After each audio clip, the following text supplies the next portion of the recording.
पाकिस्तान वायुसेना के हमले से पूर्वी अफगानिस्तान में की गई भारी बमबारी में लगभग 50 निर्दोष लोगों की जान चली गई है।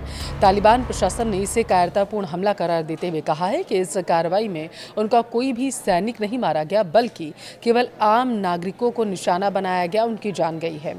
इससे पहले अगर याद हो आपको, तो पाक ने ऐसी ही नापाक हरकत की थी जिसमें कई निर्दोष लोग अपनी जान गंवा बैठे थे अफगानिस्तान में।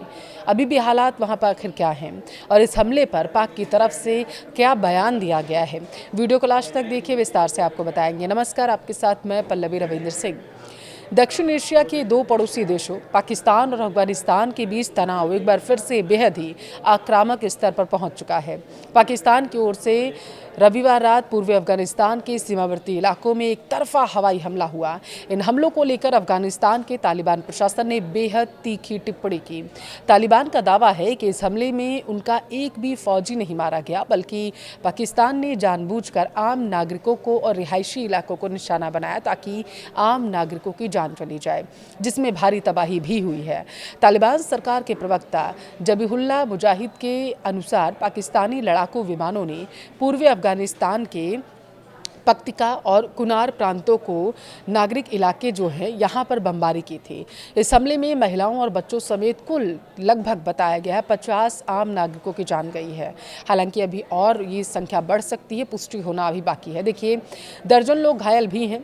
पक्तिका प्रांत के समकानी जिले के मांडोखेल इलाके में पाकिस्तानी विमानों ने बिस्मिल्लाह जान नाम के एक लोकल नागरिक के घर को पहले निशाना बनाया था, जो जानकारी निकल कर आई। अब देखिए, चश्मदीद ये कह रहे हैं कि स्थानीय डॉक्टर्स के मुताबिक जब पहला धमाका होने के बाद पड़ोसी और अन्य लोग मलबे में दबे पीड़ितों को बचाने के लिए वहां पर दौड़े मौकाए वारदात के लिए, तो ठीक उसी समय वहां दूसरा हवाई हमला कर दिया गया, जिसके चलते अन्य लोगों को भी अपनी जान गंवानी पड़ी। और अब आप बेशर्मी की हद देखिए पाकिस्तान की।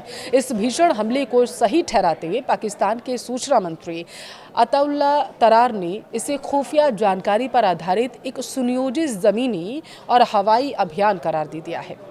पाकिस्तान का दावा यह है कि हमला हाल में उसकी सीमा के भीतर, विशेषकर कराची में सिंध रेंजर्स के मुख्यालय और खैबर पख्तूनख्वा में सैन्य शिविरों पर हुए आतंकी हमलों के जवाब में किया गया। कराची में हुए हमले की जिम्मेदारी तहरीके तालिबान पाकिस्तान के एक धड़े ने ले ली थी। बता दें कि पाकिस्तान ने हाल के महीनों में अफगानिस्तान पर कई हवाई हमले किए। इनमें से आखिरी हमला इसी महीने की शुरुआत में किया गया था। इस्लामाबाद में बैठी सरकार का आरोप था कि तालिबान सरकार उन चरमपंथियों को पनाह दे रही है जो हमले में तेजी के लिए जिम्मेदार हैं, खासकर टीटीपी, जिसने सालों से पाकिस्तान के खिलाफ हिंसक अभियान वहां पर चला कर रखा था। तो वहीं दूसरी तरफ काबुल में बैठी तालिबान सरकार ने बार बार इस बात से इनकार किया कि अफगान ज़मीन का इस्तेमाल चरमपंथियों को पनाह देने के लिए किया जाता है, और उसका ये कहना है कि पाकिस्तान के पिछले हवाई हमलों में आम नागरिक मारे गए थे। पिछले साल अक्टूबर में हिंसा बढ़ने के बाद से दोनों पड़ोसी देशों के बीच बॉर्डर ज़्यादातर अब बंद ही हैं, जिससे आपसी व्यापार पूरी तरीके से ठप हो चुका है।